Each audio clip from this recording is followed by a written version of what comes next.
Do I believe in UFOs or extraterrestrial visitors?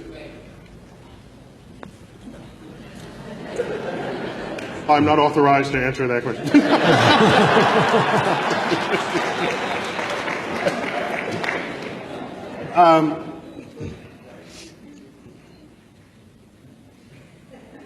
Where shall I begin? UFO. First, remember what the U stands for in UFO. Now, there's a fascinating frailty of the human mind that psychologists know all about, and it's called argument from ignorance. And this is how it goes. You ready? Somebody sees lights flashing in the sky. They've never seen it before. They don't understand what it is. They say, a UFO. The U stands for unidentified. So they say, I don't know what it is. It must be aliens from outer space visiting from another planet.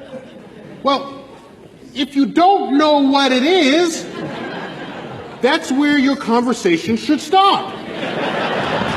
You don't then say, it must be anything. Okay? That's what argument from ignorance is. It's common. I'm not blaming anybody. Psychologists know all about it, and it may relate to our burning need to have to know stuff because we're uncomfortable, steeped in ignorance. You can't be a scientist if you're uncomfortable with ignorance, because we live at the boundary between what is known and unknown in the universe. Unlike what journalists write. You ever see journalists? Any journalists here? You go to journalists. You go to journalists. All articles about science discoveries begin. Scientists now have to go back to the drawing board. As though we're sitting up in our office, you know, masters of the universe. It's like, oops, somebody discovered something. No, we're always at the drawing board. If you're not at the drawing board, you're not making discoveries. You're something else. So, the public, it appears, seems to have this burning need to have an answer to what is unknown. And so you go from an abject statement of ignorance to an abject statement of certainty. So, that is operating within us. Let's start there. Second, we know, not only from research in psychology, but simple empirical evidence in the history of science, that the lowest form of evidence that exists in this world is eyewitness testimony. Which is scary because that's some of the highest form of evidence in the court of law. But we know from second grade. Where's my guy from second grade? Get up to the microphone for a minute. Grab the microphone. Grab the microphone. In your classes, have you done the famous experiment where you play telephone and you line up all your kids in class and one person starts with a story and then you hear it and you repeat it to the next person and the next person? Have you done that in class yet? Yes. You've done that experiment? Because what happens by the time you get to the last person and they retell the story? What happens? It's like completely different. It's completely different. Completely different. Okay? Because the conveyance of information was relying on eyewitness testimony, which in that case is ear witness testimony. And so, thank you. So we know that. So he knows it. He's in second grade. All right. So, actually he should be in 12th grade as we've established. So now, it wouldn't matter if you saw a flying saucer. In science, even if you have something less controversial than a flying saucer, if you come into my lab and you say, you got to believe me, I saw it, and you're one of my fellow scientists, I say, go back, go home. Go back until you have some other kind of evidence that's not just you saw it. Okay? Because human perception system is rife with all ways of getting it wrong. Okay? But we don't like thinking of ourselves that way. We have high opinions of our human biology when in fact we should not. I'll give you an example of how it reveals itself. We've all bought and enjoyed books called optical illusions, right? Well, we all love optical illusions, but that's not what they should call the book. They should call them brain failures, okay? Because that's what it is. It is a complete failure of human perception, all right? All it takes is a few sketches that are cleverly done. Your brain can't figure it out, all right?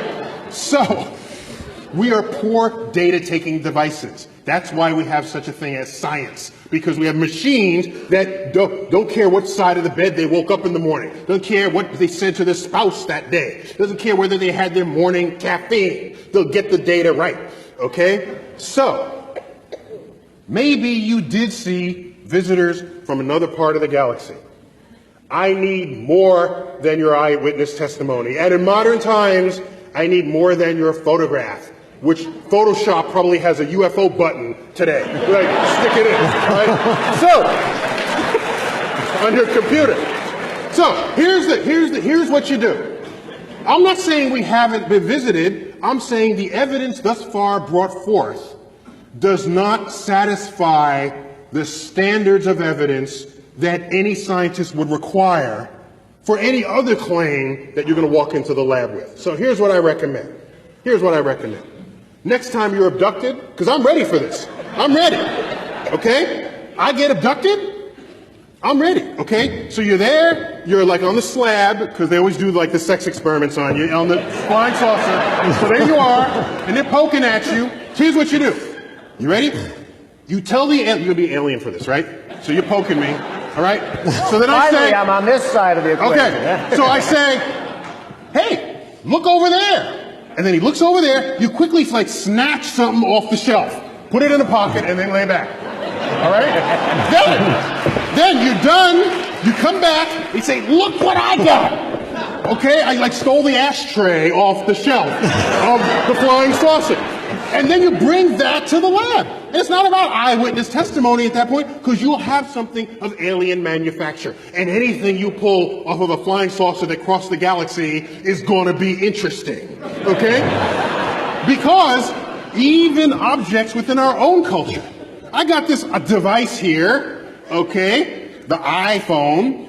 10 years ago, they would have resurrected the witch-burning laws had you pulled this thing out, okay? And that's in our own culture. Our own culture produced this over a 10-year span. So if there's some technology that crossed the galaxy, that's going to be some serious stuff to look at in the lab. Then we can have the conversation. Until then, I can't, I'm sorry. Go ahead, keep trying to find them. I'm not going to stop you. But get ready for that time you are abducted, because I'm going to be looking for your evidence when that happens. And my last point on that is, there are people who look up all the time. Like, for example, the community of amateur astronomers in the world. I was an amateur astronomer. We come out of a building, we look up. Doesn't matter, we're looking up. UFO sightings are not higher among amateur astronomers than they are in the general public. In fact, they're lower. You say, well, why is that so? Well, because we know what the hell we're looking at. We know. Do you know? I don't. Because we study this stuff. Do you know there was a UFO sighting reported by a police officer, because we think that because you have a badge or you're a pilot or you're whatever, that your testimony is somehow better than that of an average person. It's all bad because we're human, okay? So there was a police officer who was tracking a UFO that was swaying back and forth in the sky. Okay, reported on the hot. They're in one of the, what do you call the car? The squad car, chasing a UFO, and the UFO's moving back and forth like this. Okay. Later, it turned out the cop car was chasing Venus, and he was driving on a curved road, but was so distracted by Venus, he thought Venus was the one moving, and he wasn't even thinking that he was doing this. So, I have seen things which, without my background in meteorology and astronomy and looking up, I would have reported to the police department. I would have. Like orographic clouds that form above huge mountains that are circular. And they're above a tall mountain, which means wherever you are, the sun can set for you before it has set for the cloud, darkening the skies, yet the cloud is now illuminated by sunset colors. which are what? Red, yellow, orange, and it's circular. There have been reports of hovering circular UFOs with light beams on them because people are looking at this cloud formation on top of mountains.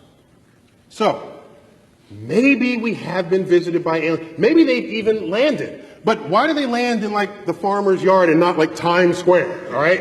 And then I worry, like maybe they had landed in Times Square, but nobody took notice. You know, because that's the really big problem there. And so there's a huge answer to that because there's a lot built into that. So here's another concern I had. Oh, you said about movies earlier? Remember Close Encounters of the Third Kind? Absolutely. Remember that? And the aliens come in this big flying saucer? Sure. Okay? And what do? We turn on runway lights for it. I'm thinking, flying saucers don't need runway lights. They're flying saucers, for goodness sake. If you put a bullseye or something. Didn't need them when we landed on the moon. Don't put runway lights for this thing. Then, well, you go to Roswell and there's like crashed flying saucers. I'm thinking, if the alien came across the galaxy and couldn't land a damn spaceship, I don't want to meet the aliens. They're stupid aliens, all right? You at least land on Earth, for goodness sake. Don't tell me you came across the galaxy, you can't land on Earth. Go home. Bring me somebody who can, then I'll have the conversation. Anyhow, so those are my opinions on the subject.